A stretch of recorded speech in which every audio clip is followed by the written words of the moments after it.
Hey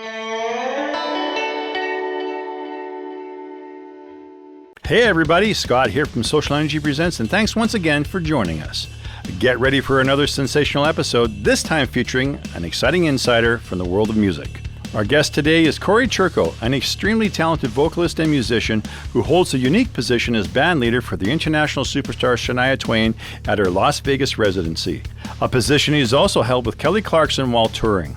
Cory has also worked with a long list of international superstars, including Elton John, Britney Spears, the Backstreet Boys, Reba McIntyre, and many, many more. And today, Cory joins us from his home in Los Angeles, California, to share with you his adventures in the music industry and bring us up to speed on what he's working on next.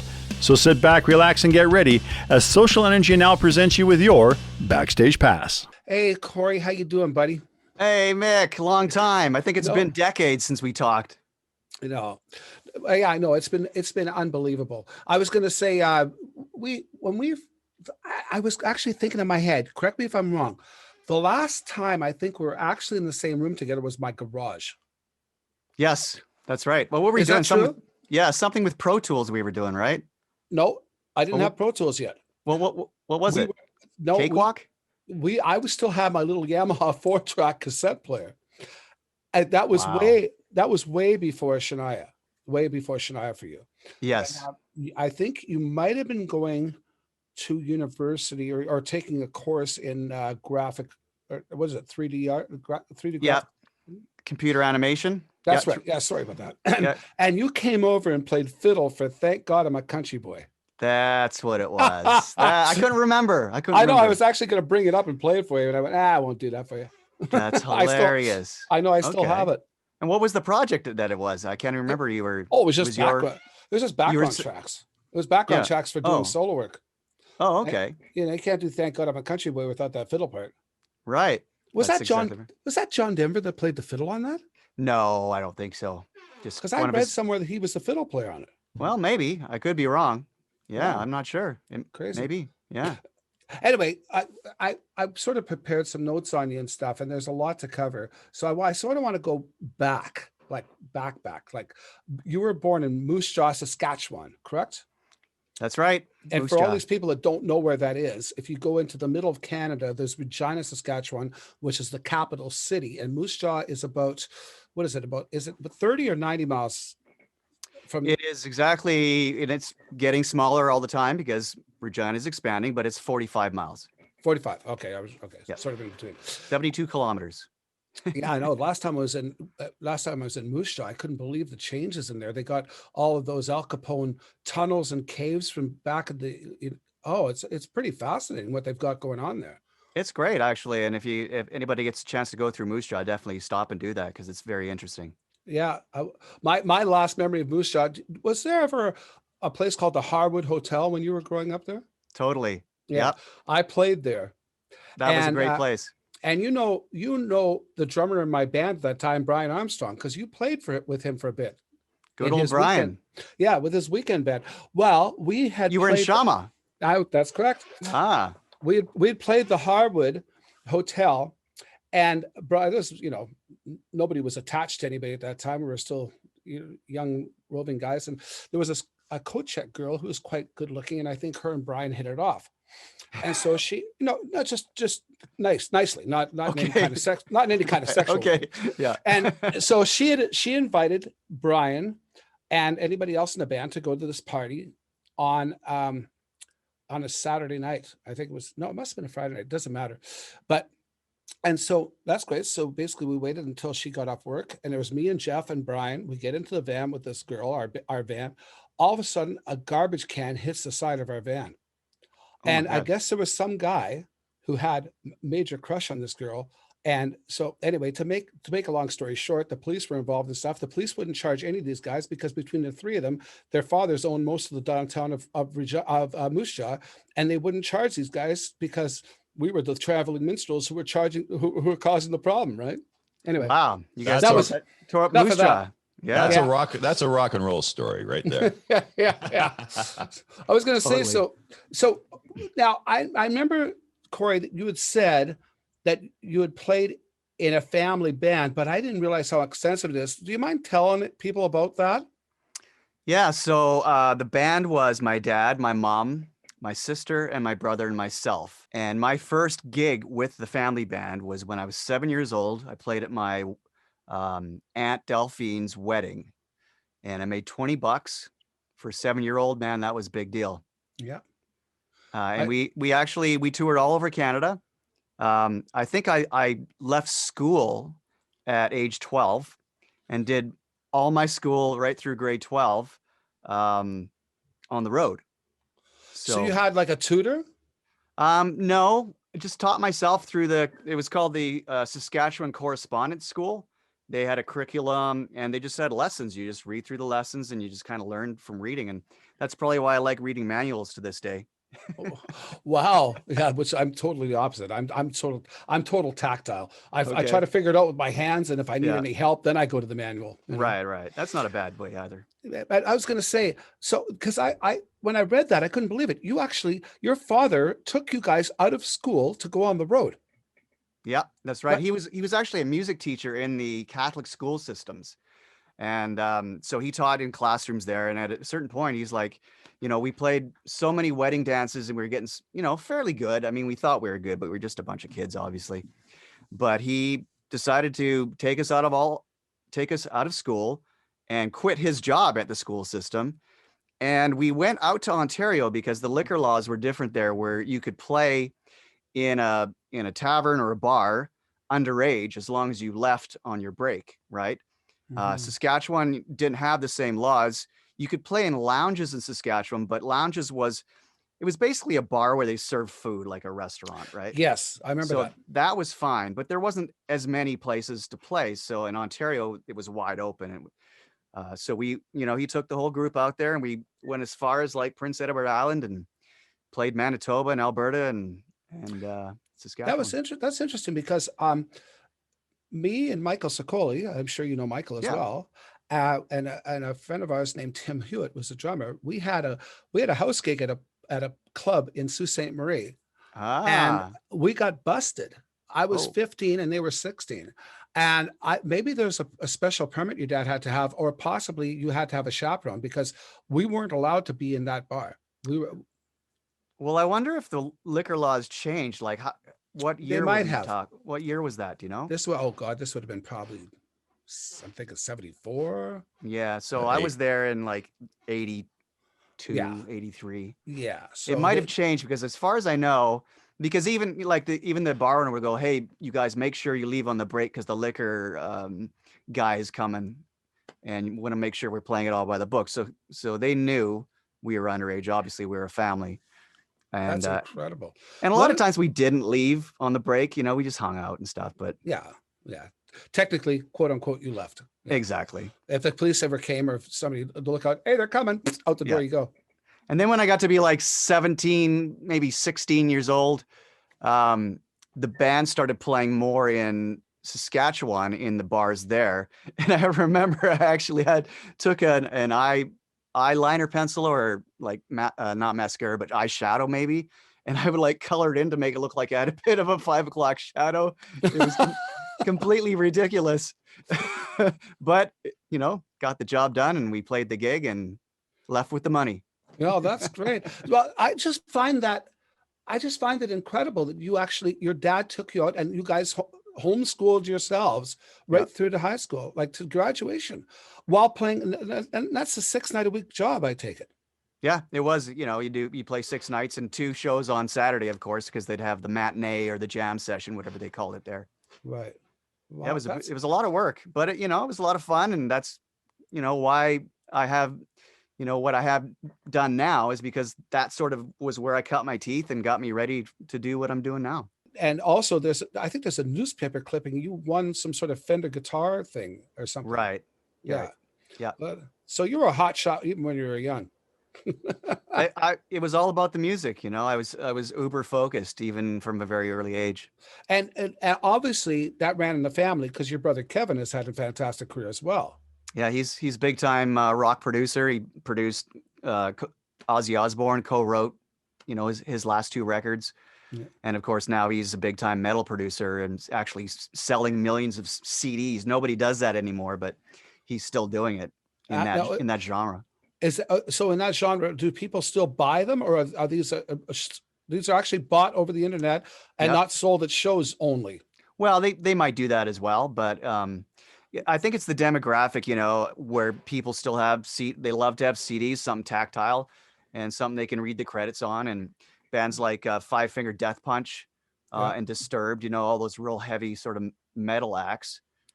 He's now producing those, and he's doing really well. And his son, well, your nephew as well. I mean, he's big time into it too. It's Yeah, unbelievable. he's his partner in crime, you know, and his name's Kane, and he's my nephew. And you know, his first recording rig was a full blown Pro Tools rig. You know, most of us are like you said, you had a cassette recorder. Yeah. But because he grew up with my brother, and you know, he was doing that kind of stuff, he had all the gear at his disposal right from a very early age.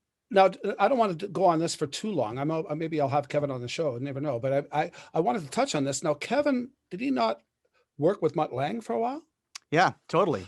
And did that come as a result of you being with Shania? Yes, exactly. Oh, okay. And so it was one of those things where you sort of said, hey, my brother is a great producer. You could use a hand with him, or what? That connection was made that way? So after the first Shania tour, I was just having a drink in a hotel lounge or whatever.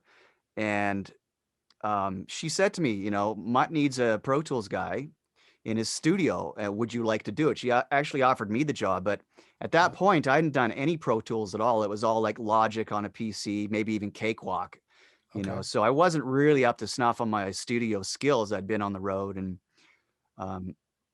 playing clubs, whatever. But Kevin had just spent like 5 or 6 years doing nothing but studio stuff with Pro Tools. And he's always had a real aptitude for being an engineer, even from a very early age. So I said, I can't do it. I wouldn't feel comfortable doing it, but my brother Kevin is doing it. And you should, you know, maybe ask him if he wants to do it and check him out. So they actually flew him over to meet Mutt, and they got off famously. And the rest is history. He did the Up album he programmed all the studio stuff for Shania. Mm-hmm. And then after that, he moved back over here and got a visa in the States and started his career as a big time metal producer. Unbelievable. How long was he with Mutt? It was 2 years. He actually moved his whole family over to Switzerland because that's where they were living. Right.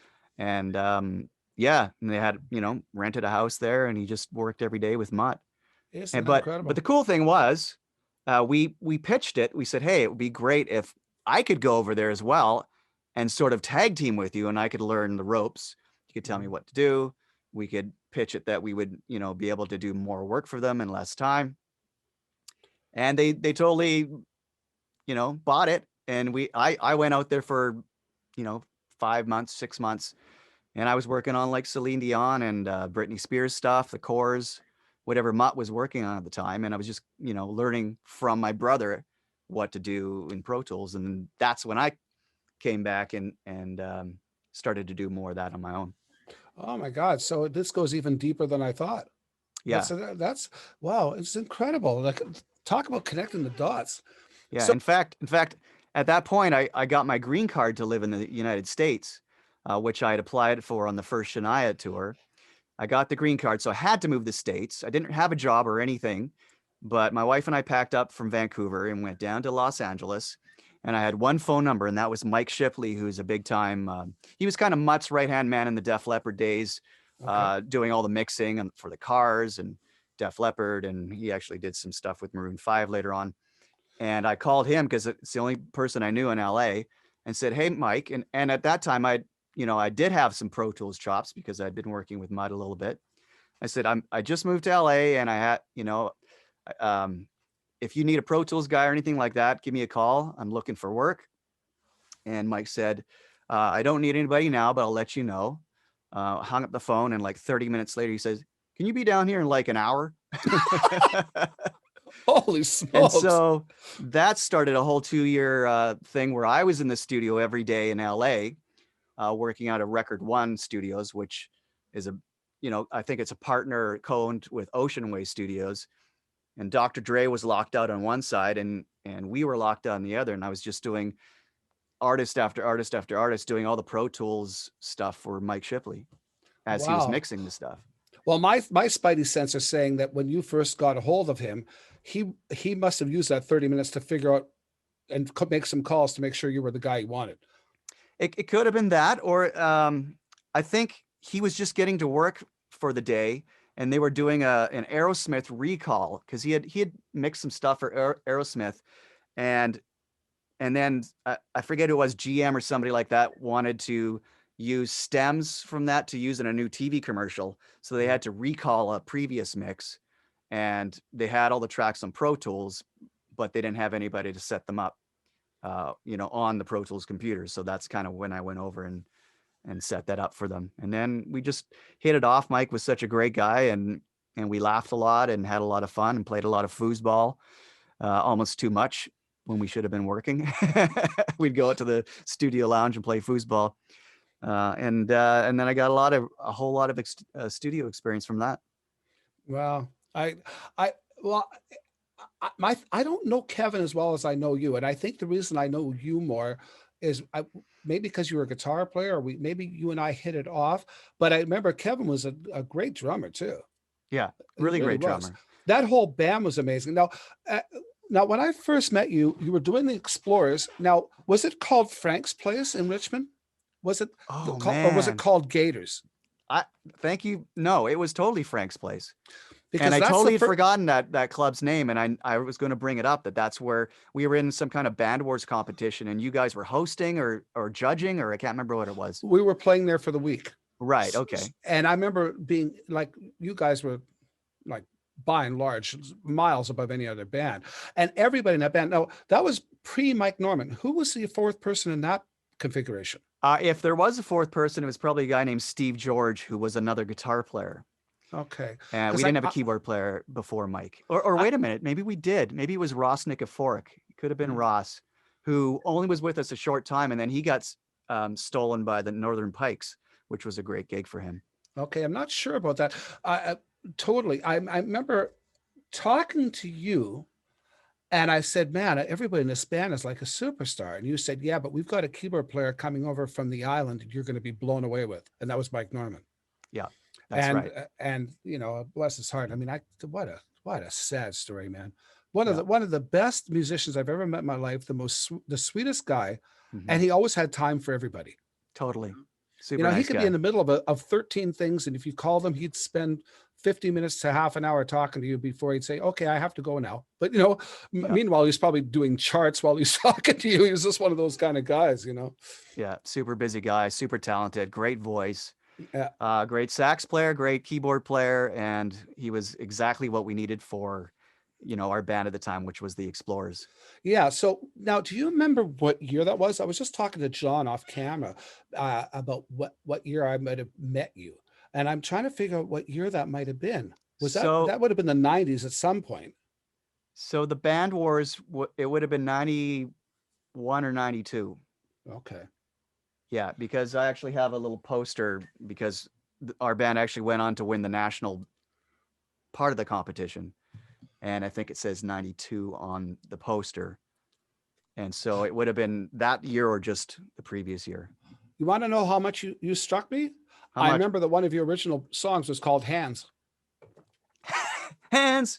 Yeah, because I remember you introducing, because I was watching you guys, I'm going, wow, these guys can really play. This is like amazing. And it's good original material. Yeah. And I remember you introducing the song, and I even remember the name of the song. That's how much you drew me in. Wow, that's amazing. That song was in 7/8 time, by the way, which was the first time I'd played anything like that before. But my brother, Kevin, wrote that, started that song, and then we all collaborated after that. Oh, cool. And so now, when did you move to Vancouver, by the way? Vancouver was in 89. So you moved from Moose Jaw to? Yeah. So, I was kind of on the road, but Moose Jaw was sort of the hub at that time. Was it like a no fixed address type of thing? Did you guys have a home in Moose Jaw all the time? Yeah, we had a home in Moose Jaw, but, we were on the road like pretty much full time. I think my segue into Vancouver was getting a gig with a guy named Carson Cole. I don't know if you remember him.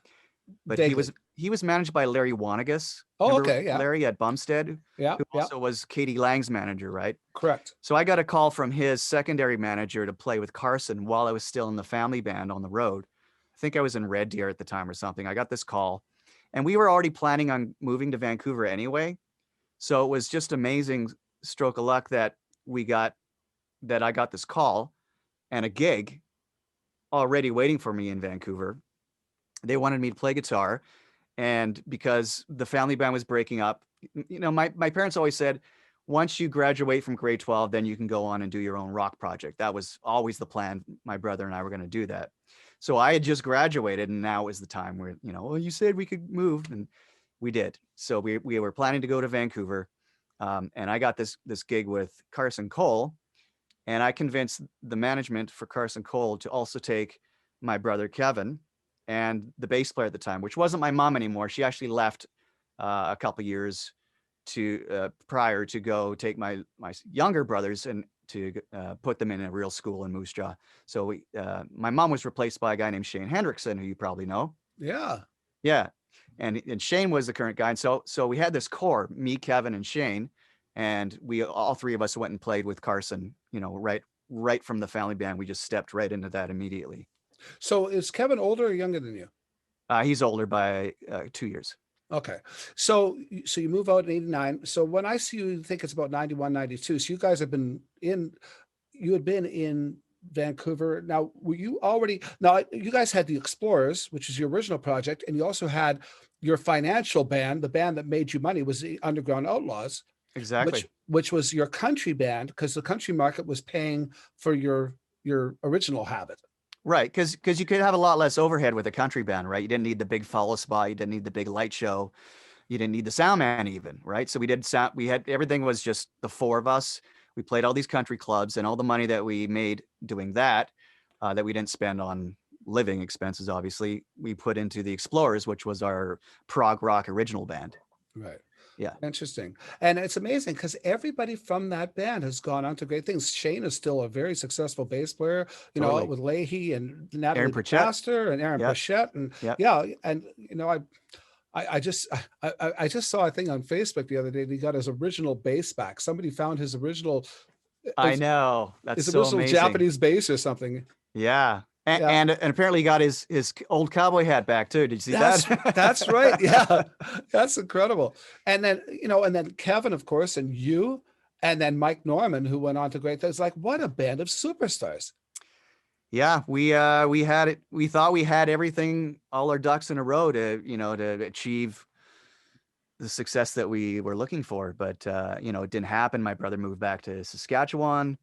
And we got somebody to replace him, and that was good, but it didn't have the same mojo, and it didn't last. And Mike then went on to do his own thing with Chris Aiken, who was the drummer that replaced my brother. Right.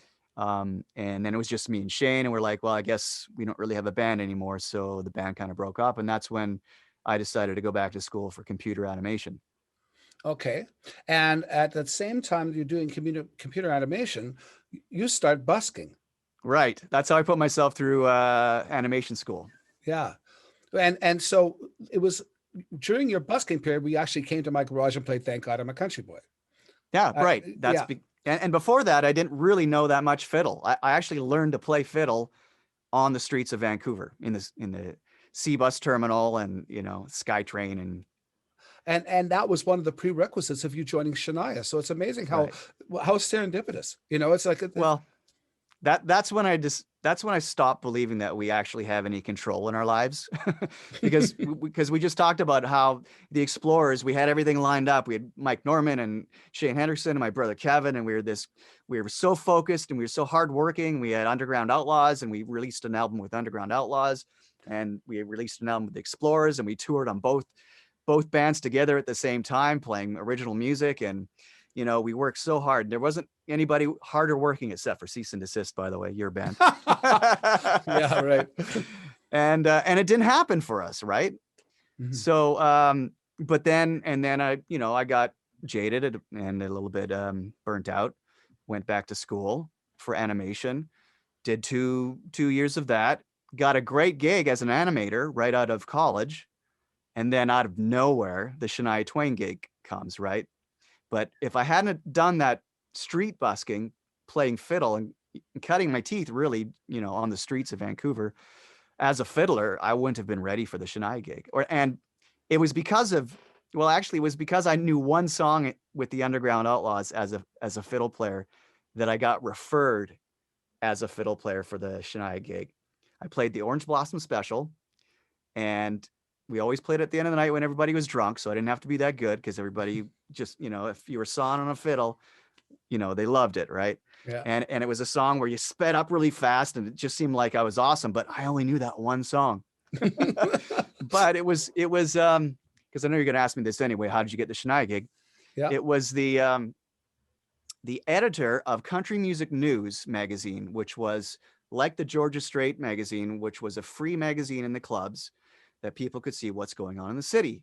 Right. And the editor of that had seen me play that Orange Blossom Special really fast, the only fiddle song that I knew. And she referred me to Mercury Records when they asked her who they would recommend as a fiddler, right? Wow. But which is amazing in itself. But if I hadn't actually learned more than one song, I definitely would not have been ready to actually tackle that gig.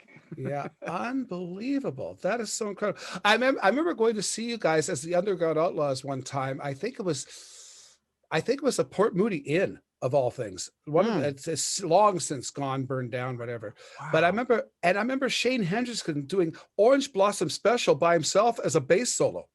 Oh, no, pardon me. No, Foggy Mountain Breakdown. That's it. Foggy Mountain. I couldn't believe it. Like he's doing a 5-string banjo song on his bass as a solo. All slapping. It was amazing. That was one of our big songs with the Underground Outlaws. It was doing that instrumental and featuring the bass.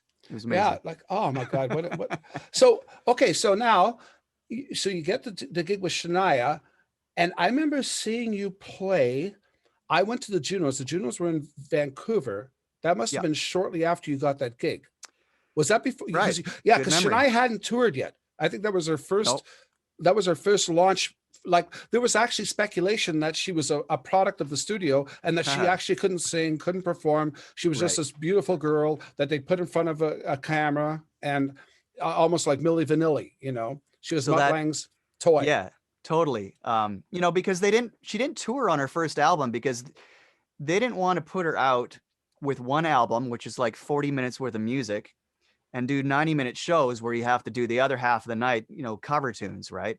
Right. So they waited until she had 2 albums worth of, hits so that she could go out and just play arenas right from the get-go. But she did do TV promo, like the Juno Awards, and she played some festivals even before I was in the band. I think she did like a bus tour with Toby Keith where they were both on the bus at the same time, and then they had like a house band back them up or something like that. Okay. So she did a little bit, but it wasn't like a full show. And that Juno Awards was actually in Vancouver. It was one of the first things I did with her, outside of the rehearsals. And our friend Jeff Neal. Jeff Neal. Yeah, Jeff Neal played acoustic on it. Yeah. Because we actually needed another guitar player at the time, and I recommended Jeff. Right. And so that was kind of his audition for the gig. Yeah. I know he was really looking forward to possibly working with Mutt. That was his big thing. He said, Shania was one thing, but his main focus was like, I've got to work with Mutt, Right. So that was his disappointment when that didn't come through. Right. But he got to do the gig, and that was kind of cool. I remember being at the Junos that year, and it was nice to have it in Vancouver. And of course, to see you up there playing with Shania was kind of like, that's cool. It was nice because also one of the other gigs I did while I was going through school in Busking and I actually got this gig from Busking, was playing at the Vancouver Canucks hockey games as the fiddler. On the games, when they go to a TV commercial break, I'd come out, they put me up on the big Jumbotron, and I'd play like 1-minute fiddle tunes. Right. And so that was in the same arena that the Junos were held as well. So it was nice to go back and see all the staff of the arena and just say hi. And they were so proud of me because they knew me as a street entertainer. Now here I am playing the Junos with Shania Twain. Yeah, well, literally. I mean, you went from playing on the street to playing Super Bowl. I did. Literally almost overnight. Yeah, I played every gig from the street to the Super Bowl. Yeah, like, wasn't it you joined Shania and you were on David Letterman or something very quickly after. That was my audition. That was my Really? audition. Yeah. So they, I was working at my animation job. I got the call on my answering machine. Hey, this is so-and-so from Mercury Records. And we represent an artist that needs a fiddle player, like kind of a young, energetic player. And your name came up and you should give us a call. And they didn't say it was for Shania at the time, right? Yeah. And so of course, I knew Shania was on Mercury, but I didn't think it would be her. I thought it'd be like some, new artist that they're developing, and I'd just go on the road and, do the same things I was just came out of and was so burnt out from. So I actually didn't call back. And it was I don't want to play with some schmuck. Yeah, well, no, because I had this new career, right? And I was really digging it. I loved animation. I loved computers. I told you I was a bit of a tech geek. Yeah. And so I didn't call back, but they called back, luckily. And then at that point, they said, well, we were a little discreet about who it is, but it's Shania Twain, so you should really give us a call. So, of course, that was a big deal for me. And I knew who Mutt was, and I knew who Shania was. And I got on the call immediately, even though it was like midnight in Toronto time.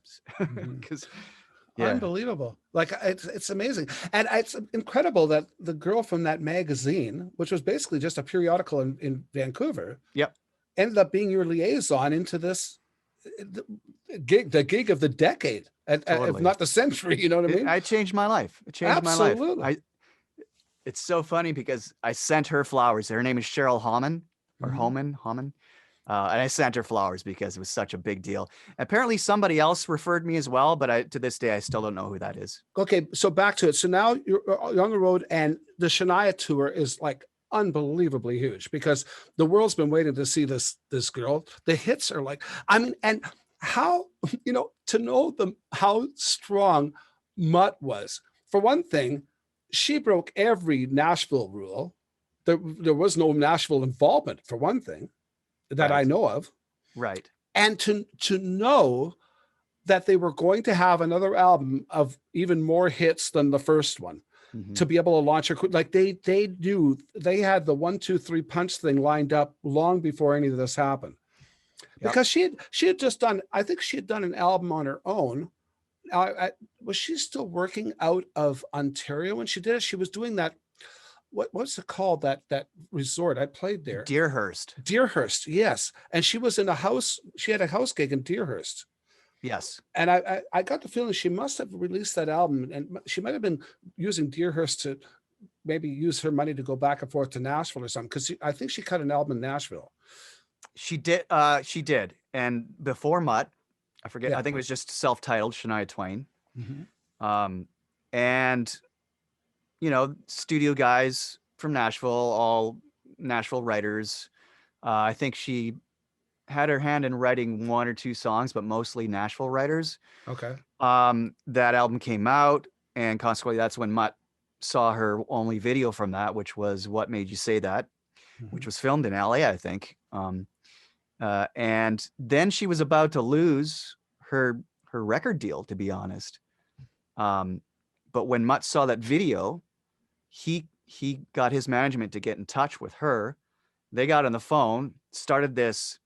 At first, it was like this, professional sort of relationship where she'd be like, yeah, I've got all these songs I'm writing, and she'd sing them for him over the phone. And he'd be like, those are so great. It would be great if you went to this. They started kind of writing songs over the phone, starting this relationship, and of course, falling in love at the same time. And at a certain point of doing this, Mutt's like, I'd love to produce your next record. And she was all about that, of course. But she didn't know how her record label in Nashville would take it, because he's, of course, AC/DC Mutt, Def Leppard Mutt, and she's in Nashville, right? Right. So she sheepishly told her label executive, Luke Lewis, you know what? I've met this guy. His name's Mutt Lange, and I want him to produce my next record. She didn't know she was about to lose her deal. And it was the game changer for her, because Luke, of course, he's a kind of a rocker from the old days. He was all about it, of course. And that sort of perpetuated her career into the next phase, which was not losing her deal and becoming super successful with this collaboration with this this. So she was with Mercury even on her first deal. I believe so. Yeah. So oh wow, boy, did they ever win out with that one? Yeah. Holy smokes! Because they put her into the Nashville machine because that's what everybody does. Right. Exactly, and that's what they did with her, and she moved, to Nashville, and she was kind of the sole breadwinner for her whole family because her parents died. Right. So it's quite an amazing story, and but it all worked out. Yeah, Timmins, Ontario girl. Exactly. Yeah. Yeah, I have a really good friend that lives in Timmins, actually. Are you from Sault Ste. Marie? Is that why you had a house gig at a young age? Well, I was in high school. What happened was I was about 14 years old, and my brother was getting ready to go on the road. He's much older than me, about 8-9 years older than me. And he was getting a band together to go on the road. And they had a house gig in this nightclub called Beavers. Insert your own joke here. And so they had this, and so they needed a guitar player to get the band together to go on the road, but they hadn't found anybody yet, but they wanted to play and make money. So he said, well, just get my kid brother to play. So I was making $150 a week doing this gig 6 nights a week and going to high school. At the end of, now all of a sudden they get a guitar player, but for a few weeks I'd been making this money and I'm kind of used to it. So I went to an alternative nightclub and said, hey, I've got a great band. And I put a band together with Michael Sicoli and my friend Tim Hewitt. And we started playing this nightclub. And that's how I ended up getting a house gig at this other nightclub, because I knew what people wanted. And, it just basically, I think I'm playing the same songs now. I've never had to change my set list in 40 years. Amazing. No, yeah. we for anybody that doesn't know, the listeners, the awe that my band had for your band, it went both ways for sure. And we truly looked up to you guys. You guys were such an, it's one thing to be great players, but you guys were great players and amazing vocalists, like every single one of you. And it doesn't happen now these days, the caliber of that kind of talent being in one act to any one of you, could have led your own thing. That's very, very kind of you. Mark LaFrance, we're doing some writing right now. Actually, we're releasing a song under his name. It's just happened over the past couple of days. Oh, awesome. But I've been working with Mark for over 35 years now. That's amazing. And it was just it was a phone call. Wow. He didn't even want to play in a cover band. What happened was Bernie Aubin had quit my band with Jeff and myself, Paradox. Okay. Yeah. And they wanted to have Paradox close down the Outlaws Cabaret in Vancouver. Oh. And so we needed a drummer, and they only wanted us to play 2 sets. They had one band, they wanted us to close the night every night. And so I phoned up Mark. I think it was for 2 nights, Friday, Saturday. And I phoned up Mark because he'd been recommended. I'd been hearing about Mark for years. And he said, yeah, okay. I don't really want to play in a cover band, but yeah, okay. And yeah, it sounds like fun. And we've been together ever since. That's just amazing. It's just the weirdest thing. We're like best friends. It's just amazing. Yeah. Anyway, Cease and Desist still going? Well, as much as it can be, of course. Yeah. Oh, so yeah. Yeah, that's great. Yeah, Mark Bent and we've been together. That band's been together 89, so it's getting 32 years. Yeah. Unbelievable. Yeah, that's so cool. Yeah, that band formed in 89. Incredible. Right around the time you moved to Vancouver, I guess. Yeah, that would be exactly when. Yeah. Yeah. Crazy. So cool. Crazy. Yeah. So now let's get back to this. I'm still in awe of all the things that have happened to you.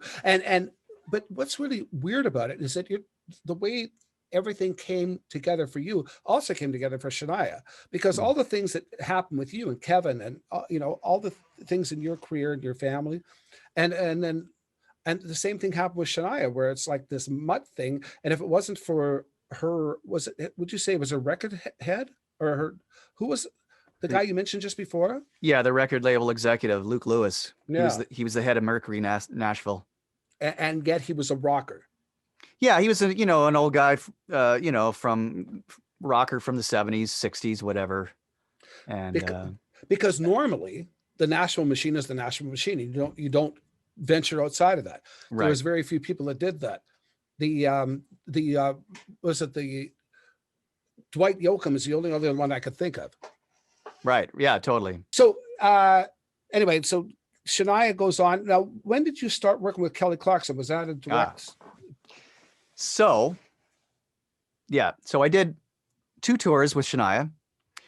Last one was in 2004. Let me interject for 1 second, please. Yeah. What did you do in between tours with Shania? Okay, so after the first tour was when I moved to LA and started working with Mike Shipley in the studio of LA. Okay, Yeah. and that was a perfect.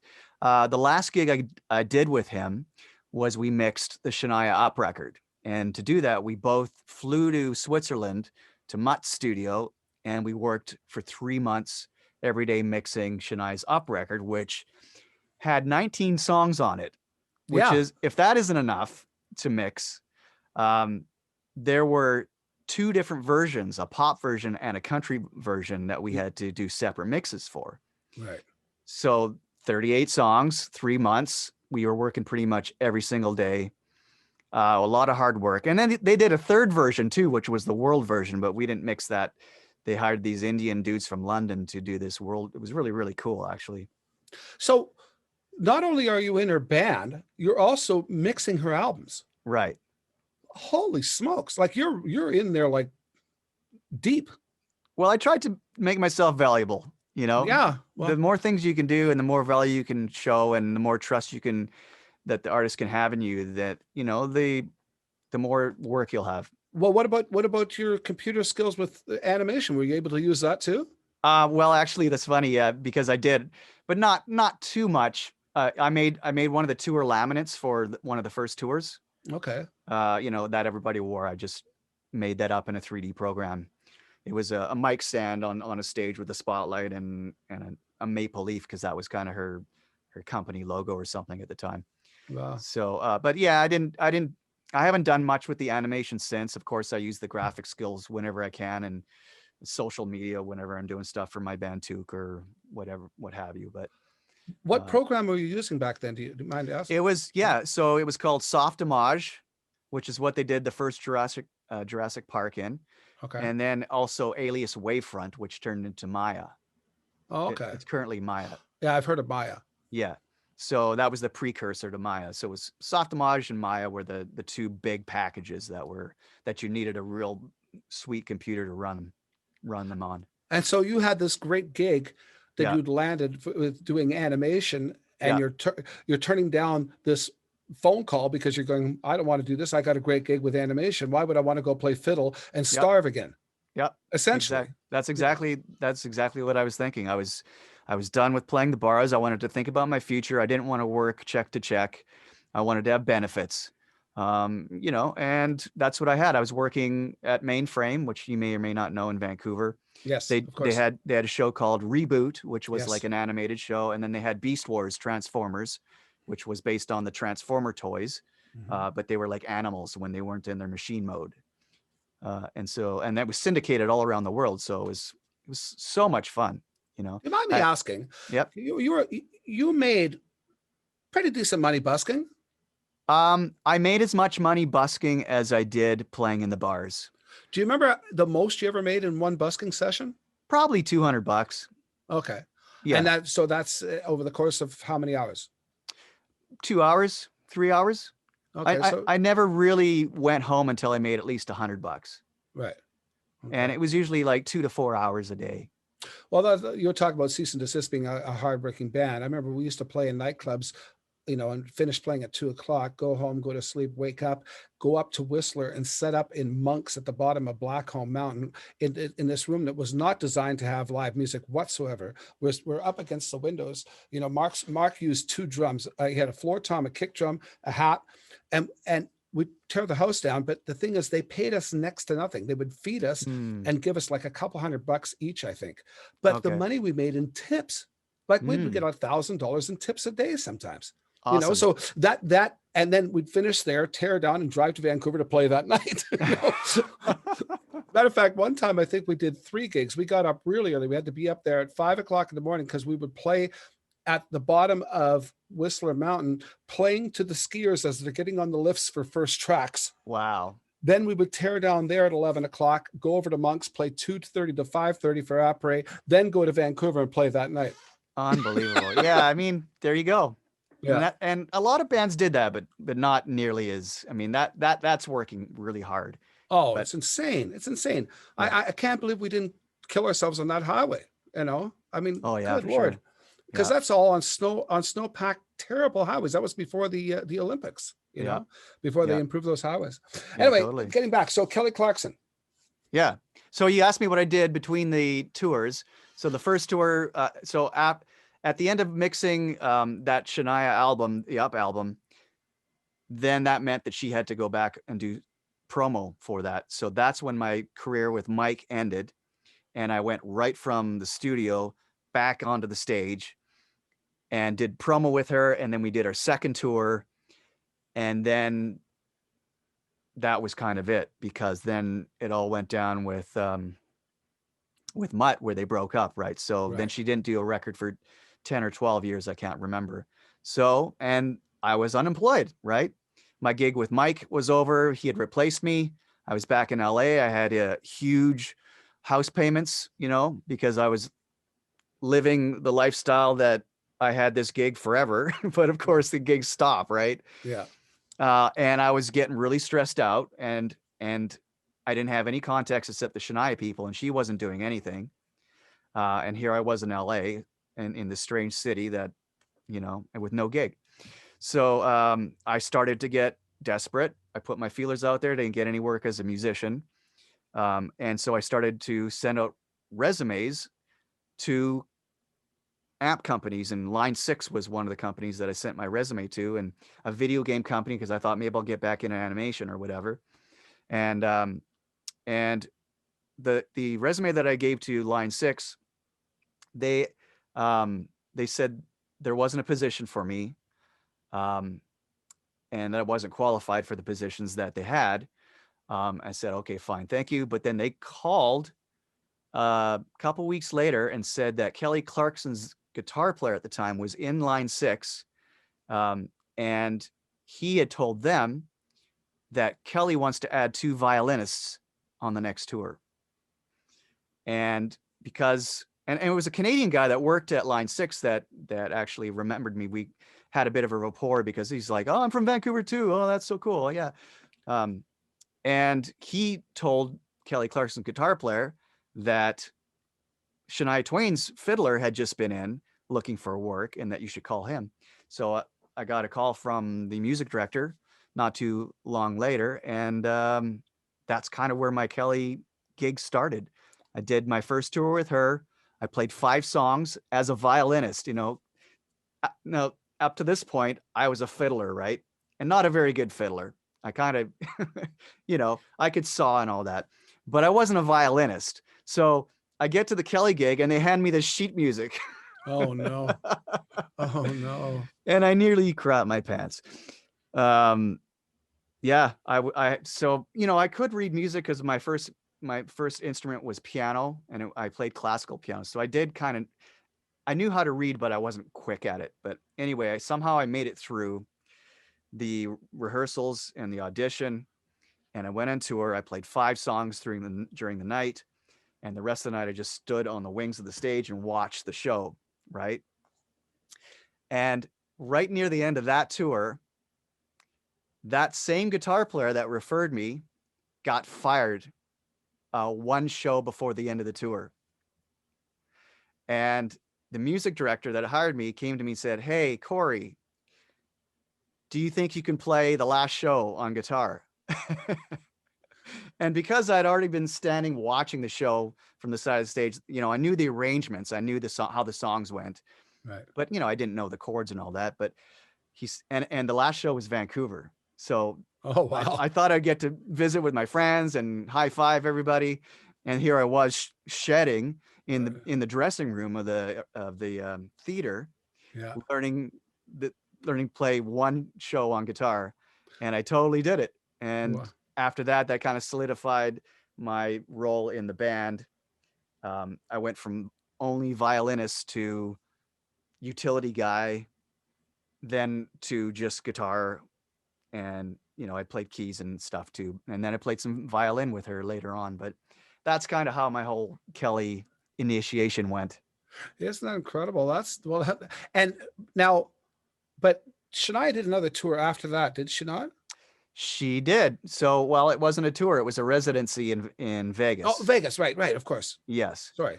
So yeah, I did 12, 13 years with Kelly, and then Shania started to come back on the scene, and now she's going to be playing Vegas, and now I'm in Kelly's band, which I really liked, but Shania is back, and of course I have a bit of seniority with Shania, so she hired me on as band leader at the time.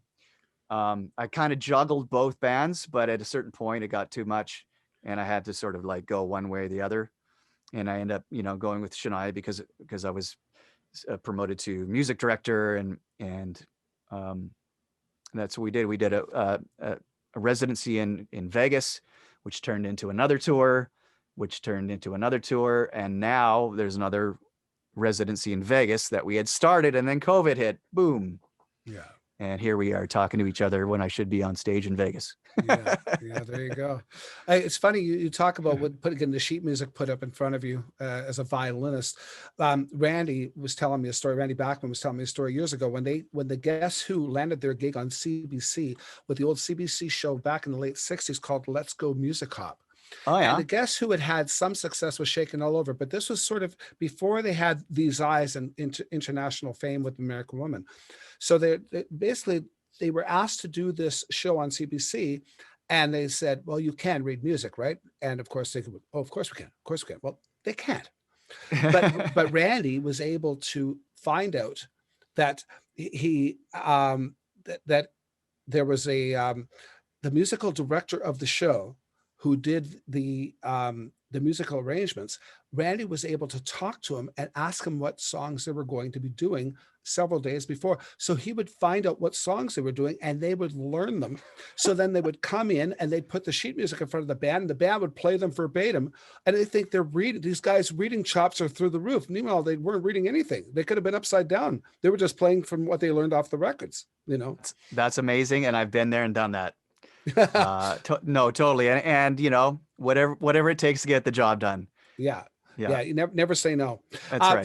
Scott wants to ask you a question. Okay. Yeah, Cory. So one of the things I've been following for quite a while is, I believe one of your bandmates, Elijah Wood, the drummer, has some really neat videos on YouTube of over the shoulder playing in the shows. And some of them are like way up in the air and all that. Is that the residency shows? Those are some of them are from the residency and some are from our previous tour. Right. I mean, they're for those of our listeners, our audience, and that ever get a chance to see them. Again, her name is Elijah Wood. Just they're fantastic views of your show from the very top of the stage. I mean, it's unbelievable. I mean, it's an exciting perspective to see you guys playing that way. Yeah, on that particular tour, so we had all these cubes. There were 6 of them, I believe, or 5 of them. And they would just move all over and get hoisted right up into the rafters of the arena. And Elijah, who we call Frodes, because Elijah Wood, of course, is an actor as well, right? Who played Frodo on Lord of the Rings. So we call Elijah Frodes. We would all get hoisted up. We'd stand on these cubes and we get hoisted up. And I even have it on my Instagram, if you check it out. I wore a GoPro head camera. And just to see how high I was up on top of, basically in the rafters, looking down at the people and what kind of view that was and how scary it was too. Like our other guitar player, Josh Gooch, wouldn't do it because he was scared of heights. But Elijah would be always up there, up in the rafters and play like half the show up there. Even just kind of waiting for certain parts of the show, just sitting up there alone. And she's quite a kick-ass drummer too. She's very animated when she's playing. Really great. Yeah. Now you guys are obviously strapped in for that. There has to be safety precautions. No, exactly. We all had these tethers. It was up to us to hook them up. And sometimes you would forget, but usually the crew guys were watching and they'd have somebody in her ear saying, "Cory, tether up," or whatever. And so they would help out a lot, but and when you're that high, you tend to not forget to do that. But sometimes they weren't that high, and you would forget it at those times. And we certainly we saw a terrible accident at the first residency in Vegas from someone falling into a an elevator shaft that would bring stuff up onto the stage, right? Oh my. And it was like a 20 or 30 foot drop, and one of the crew guys fell into that he walked right into it. It was a dark stage, and I don't think he's been the same since. So we took, after that kind of happened, we really took safety and security very seriously. Can we talk about your guitars? Mm-hmm. You don't only have a guitar endorsement, you have your own guitar. I do. I have a signature guitar. Yeah. Can I see it? Sure. Oh, beautiful. Now, is it sort of like an ES335 sort of thing with a block down the center? Yeah, it's sort of a cross between a Les Paul and a 335. It's hollow, and there's an F hole here. Right. But it's sort of set up like, it feels more like a Les Paul. There are some modifications that make it better than a Les Paul, in my opinion, like the shaving at the back of the neck so you can get up higher on the neck. Right. I also have if you're a Star Wars fan, I don't know if you can see this. Oh, yes. I've got the Rebel Alliance logo at the 12th fret. Okay. So what are all the controls on it? What? Yeah, so I wanted it to kind of set up more like a Strat guitar. Right. So the volume control is here. It's a 1 volume thing as opposed to 2, which a Les Paul would have. Right. Then you can do volume swells if you wanted to. You don't have to worry about 2. I find that Les Pauls, because there is 2 volumes, it always messed me up because one was for the front pickup, one was for the back pickup. And if you're doing a solo and you forgot that you turned the front pickup down and then you change to the front pickup, it would be off, right? And then be like, crap. So I just wanted 1 for everything. And then I have this little kill switch right here, which is kind of cool to get those intermittent sort of staccato things. Yes. Okay. And then these other 2 things are just tones, like they would be on a Strat, and a Bigsby whammy bar. Do you remember when Gibson came out with those Les Paul Firebrand series? They were like they were like the natural wood, like not even a finish. They looked like mahogany, and they were like a Les Paul shape. Anyway, I had one, and I took the 4 knobs off for that very reason. The 2 volumes drove me crazy, and I put basically one volume, 1 tone for the whole guitar, just so it'd be more like a Strat. I want to get into Tuque a bit. Yeah, let's do it. I love the Tuque project. And the thing is, okay, for all these people that don't live in Canada, a Tuque is what you call a knitted cap. Yes. Essentially. A winter hat. That's all. Yeah. It's a wool winter hat, but we call them a Tuque. Yeah. Tuque. That's it. It can have a pom-pom or it doesn't have to. Whatever you'd wear outside in the wintertime, that's a Tuque. So all you guys, Brett Fitz and you and Todd, like who's all in that band? Like the main guys. Todd Kearns, of course, he's the lead singer, and he fronted Age of Electric in Canada, which was success in the 90s, and he's now bass player with Slash. Okay. And Brent Fitz, who also plays with Slash. Right. He plays drums in Slash, but he plays bass in Tuque because he wanted to be out front. Yeah. And he's also played with Gene Simmons. I mean, he's played with Alice Cooper.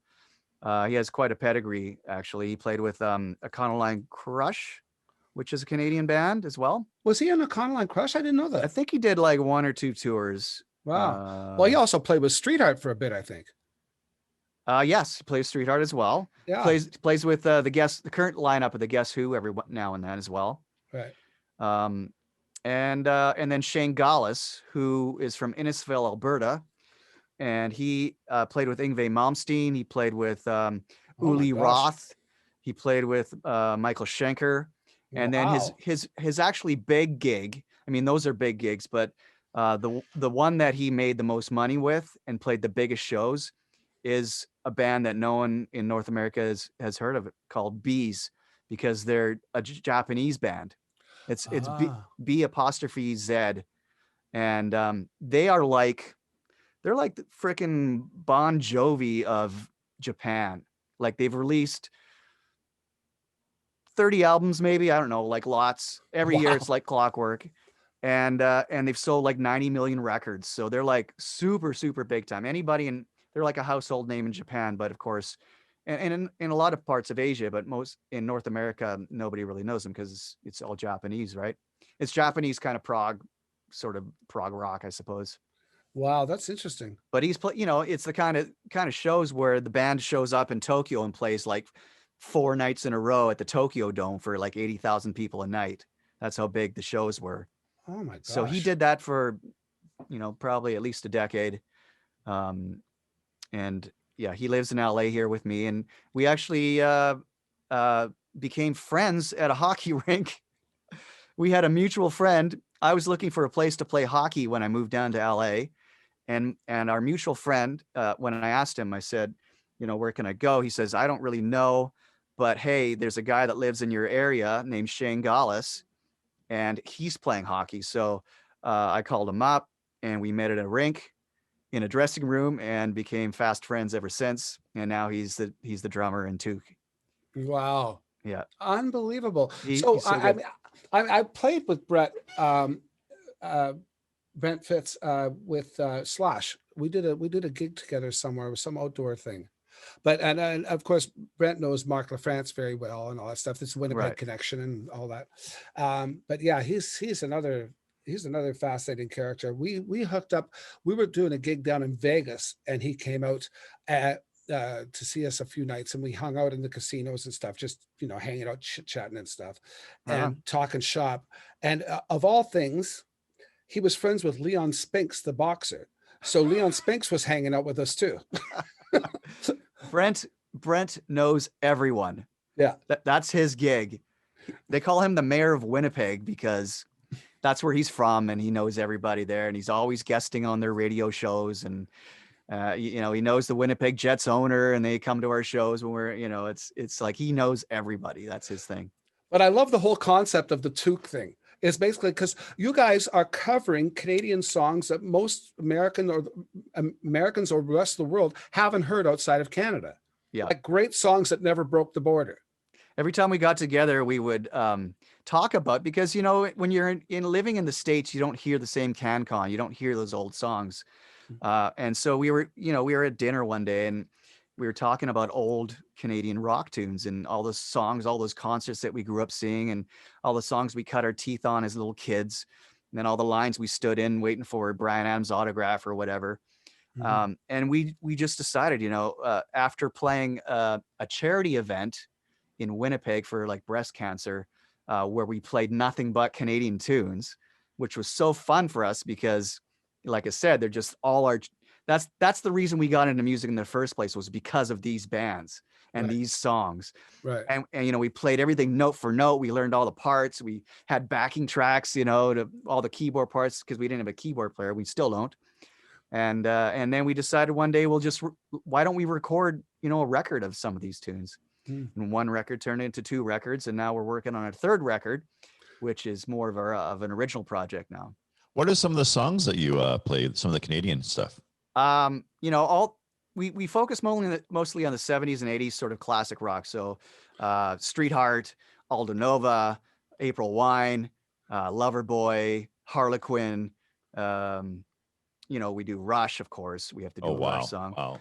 Bryan Adams tune, but the Bryan Adams tune we chose was like from his first album, like the deep cuts from the beginning of his career. Orphan, a band called Orphan from Winnipeg. Right. So a lot of these songs, even Canadians don't know, and certainly not the rest of the world. So to the rest of the world, we kind of brought back these songs. We played them note for note. We gave them a kind of a fresh coat of paint with bigger mixes and that sort of thing. And we showed the world, because of course we all have these international fans, playing with Slash, playing with Shania, playing with Japanese band. And we show to them, they're all like original tunes, but to us, they're our favorite childhood tunes, right? It's the best of both worlds. Totally. Yeah. And you're paying homage to the people that brought you to the dance type of thing.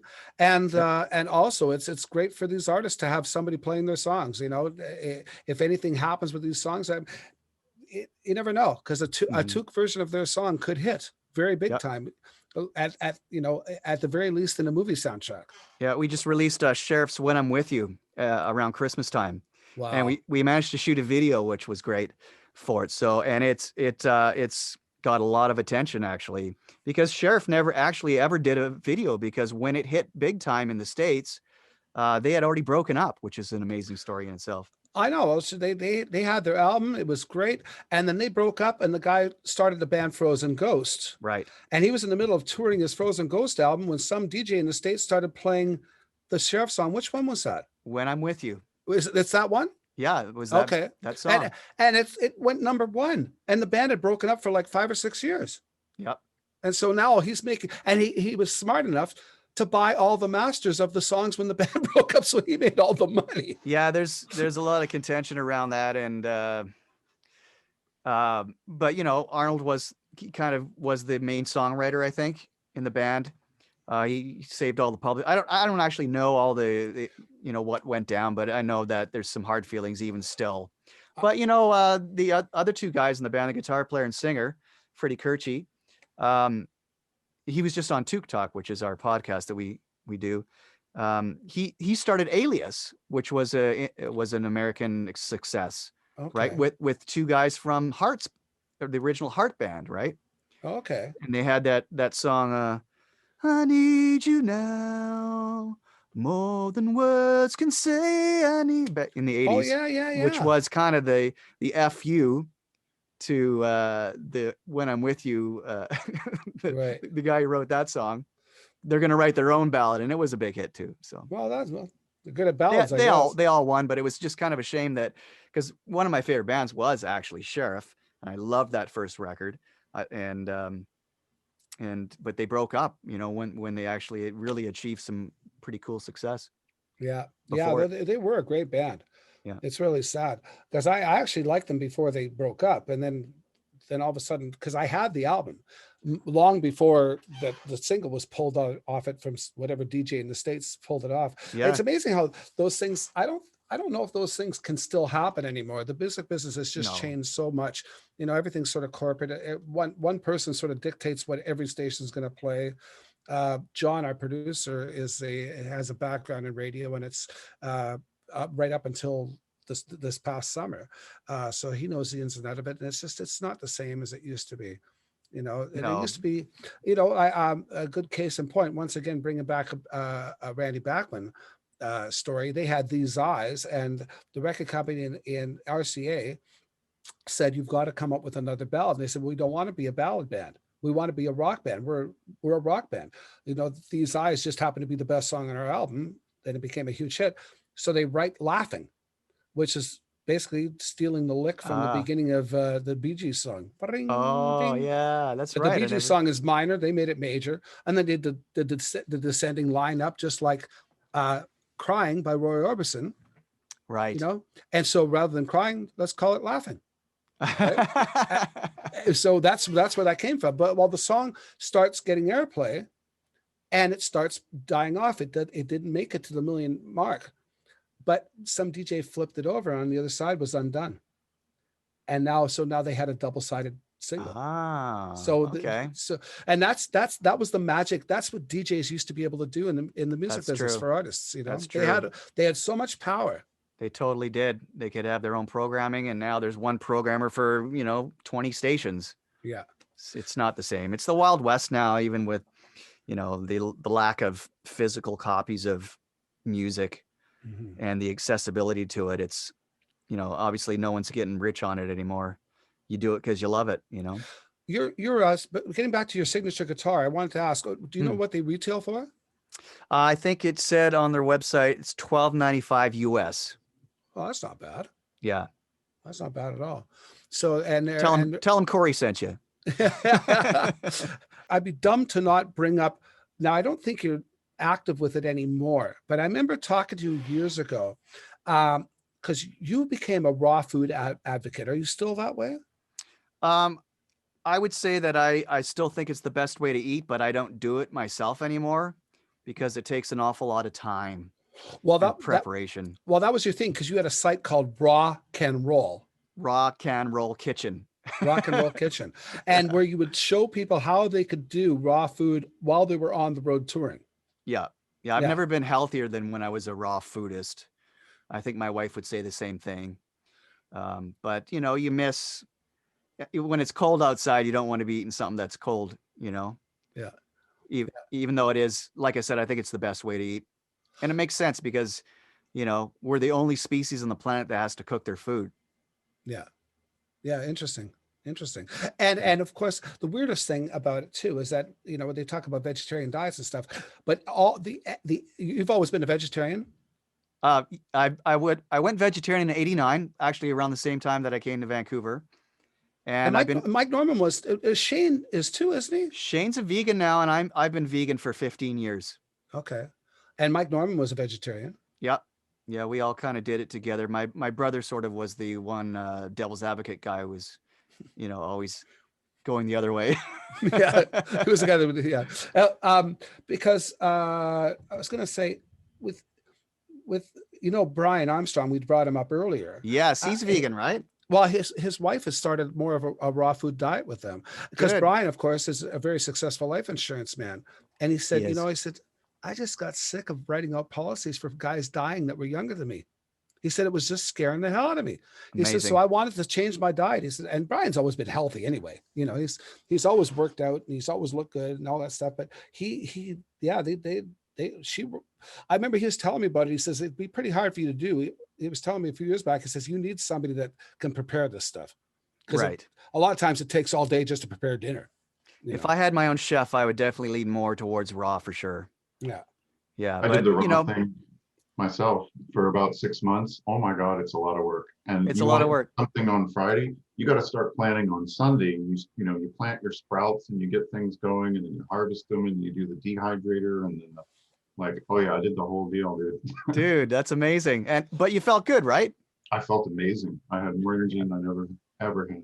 Mhm. Yeah, without a doubt, it's the best way. But you know, in the beginning, I went vegetarian for health reasons, and then I went vegan, you know, and still for health reasons. But it's turned more into veganism for animals first now, Right. and you know, because you can be you can have bad health as a vegan as well.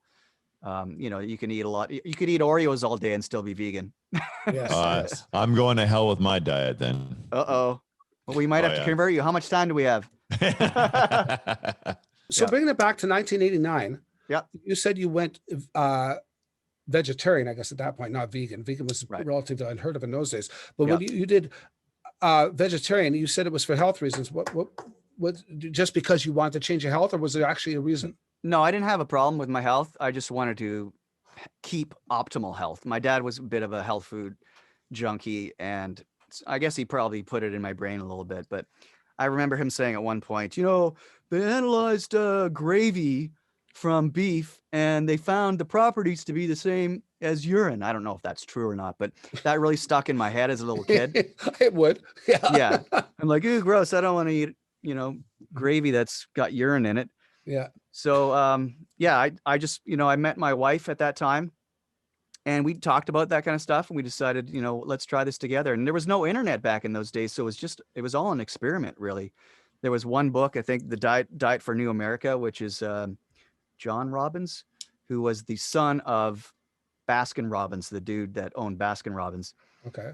Which was quite ironic for him, this guy, to be vegan, because his dad had this empire of dairy, right? Of course, yeah. So he totally, you know, balked at that, moved to Vancouver Island, and I think he started a kind of a sustainable sort of vegan lifestyle in Vancouver Island. But so that's why we went vegetarian at that time, and it was an experiment. We actually experimented with veganism a couple of years into it, went back onto eggs, I think, and then we went on to fish, and then I went back to only dairy and plants, and then 15 years ago I went raw, and you know, kind of kept the whole vegan thing going from that point.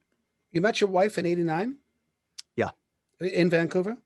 Yes, she's And ironically from Moose Jaw, where I grew up, but we knew of each other and had a couple of things that happened between where we met in Moose Jaw, but we didn't really connect until we were in Vancouver. Interesting. Yeah. Now, what I've never met your wife. So when did you get married? 92. Oh, so right around shortly after I met you, or around the time. Yeah, she was So out in Vancouver. Yeah. And so what did she do?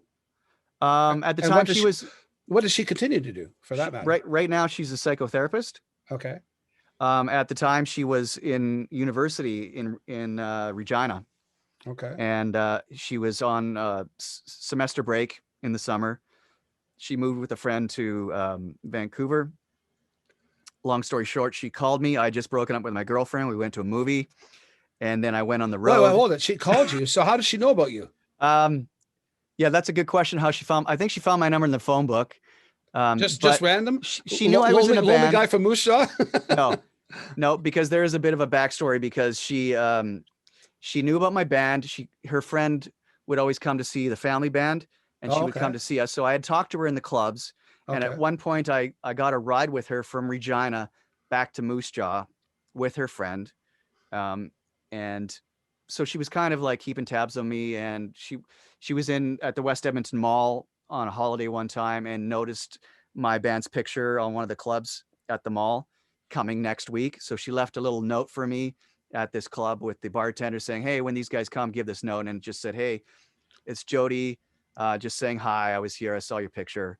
So that's, it's kind of a bit of a backstory. Okay. When she got to Vancouver, she called. We talked for a long time. I said, "Hey, let's go to a movie." We went to a movie, and then I had to go on the road, and her friend got a nannying gig. So they were supposed to live together. Now she didn't have a place to stay. So I said, "Why don't you stay at my apartment? I'm going on the road for 6 weeks until you get your feet underneath you. You can just stay here." Right. So she did. And when I got back from the road, she was gone. She had already got a new apartment. And but our romance sort of blossomed from that point. She ended up sticking around. She didn't go back to Regina for college, but she finished it later, and here we are, like 28 years. That's not great. Well, that's a good story. That's really cool. So, and it's nice to see a successful marriage in the music business, with all the touring, because that's one of the things that people are always dealing with. Is like the loneliness can be really tough. It's a lot easier now. We can do things like this. Totally. Mm-hmm. But back in the days, I remember, dating my first wife when I was making $200 a week playing clubs, and my phone bill would be $500 a month. Just my phone bill, because they, the monopoly, man, it's ridiculous how cheap it is. And people have no idea how cheap this is, this whole thing, compared to what we used to have to pay for terrible lines of static. Yeah, totally. We would write letters from the road, you know? Mm-hmm. And you'd buy those calling cards, and you'd stand at the payphone, and Yeah. I remember the first time I went to Poland. Our friend Chris Aiken, the drummer that replaced your brother, of course, he's a successful producer over in Warsaw now. Yeah, it's amazing. Yeah, Chris is a great guy. I love Chris, and he, once again, another immense talent. I can't believe how many talented people came out of that university in Nanaimo. Yep. Just an incredible array of just gifted musicians. Totally. Yeah, absolutely. So you have the Tuque album coming out, and you're also on Kelly Clarkson's show every so often with her band, correct? Right. Yeah. And how often are you doing that? Is it just whenever you're called? Or? Yeah, it's whenever I'm called. I still go and play with those guys if they need like a fiddle tune, or if they're having a special, like I did they had a metal day or a hard rock day where I came and rocked out, and we played some Bon Jovi with Kelly, and I'll just sit in with the band every once in a while, but usually it's when they have a fiddle part that they need done, and I'll just go. Go ahead. I was just gonna say that they had every show Kelly does a karaoke song. That's how she starts her show, and she'll sing a cover tune of somebody else's, and she's done like 4 Shania tunes. So every time they do a Shania tune, they call me in, and I'll sing backups with Kelly, or we'll do a duet together or something like that. And okay, so because you're not actively in her band anymore, so they call you in as actually like an extra guy.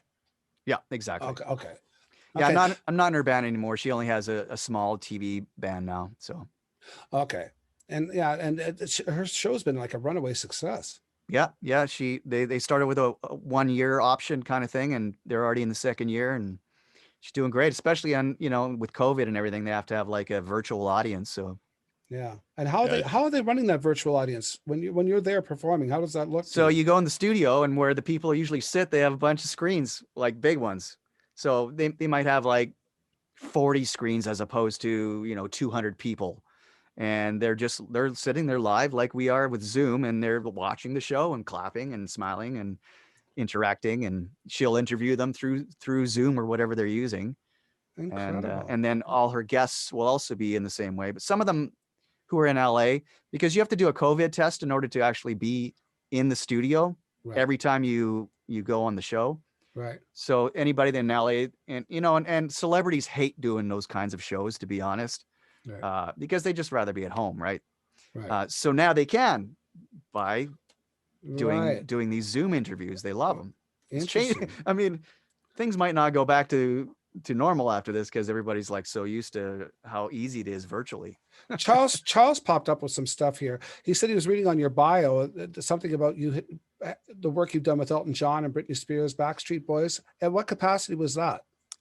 Just playing with them on stage, not in their bands, but we did some shows with them with Shania, and they got up on stage and played with us. So we backed them up and learned their tunes and whatnot. And hey, so, Corey, does it get lost on you that you're playing with these other artists of that caliber? Oh man, does that hit you? I never take it for granted. Totally, like being from Moose Jaw, a city of 35,000, like on the prairies of Saskatchewan, and being on stage with Reba McIntyre or Shania Twain or Kelly or even just playing with Slash like I did recently. You just shake your head and go like, how did I get here? Like, what's going on? Am I dreaming? Well, you definitely have the talent, and you certainly have the drive. And you've always been a person that would do his homework. Yeah, that's one thing. I don't like to go into something unprepared. Yeah, there's nothing worse than falling on your face. So, can I ask something? How close did you get to Elton John?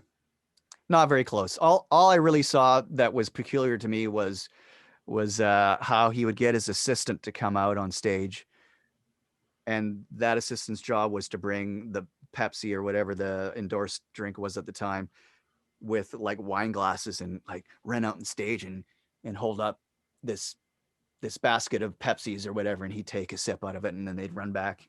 Are you serious? I'm serious. Really? And he brought his own china and stuff. Like he wouldn't eat off the dishes that were in catering or anything. He had to have his own like china. But I guess when you're that rich and that famous, you can do whatever the heck you want. I suppose. Yeah. Is it necessary? Yeah, exactly. Yeah.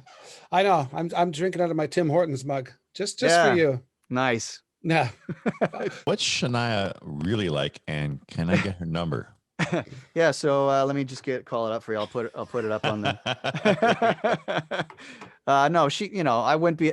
I think it's been 20 or 21 years now that I've been with her, and I certainly wouldn't be with her that long if she wasn't completely amazing to be around.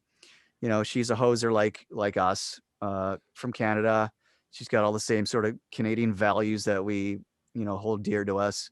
And, we connect on a lot of those things on the music that we grew up with. She played all the same kind of circuits that we all played, in bands.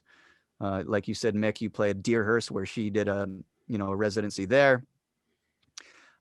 She's just been super nice, and, it's just been a real blessing, and I can't believe that, it's been 20 some years that we've done stuff together. Anyway, this has been great, Corey. It's been nice catching up with you and learning all this stuff, because I learned a whole bunch of stuff about you today that I had no clue. Oh, wow. It's great, because like I said, the last time we've been in the same room together was my garage in Coquitlam. Yeah, it's amazing how many years ago. Totally. I hope we can actually get together next time I'm in your neck of the woods. Thanks for joining us. Check out our many other episodes and vignettes for more great content. And please like, share, and subscribe, and become a member at SocialNRGPresents.com to access all our content and earn valuable energy points just for watching.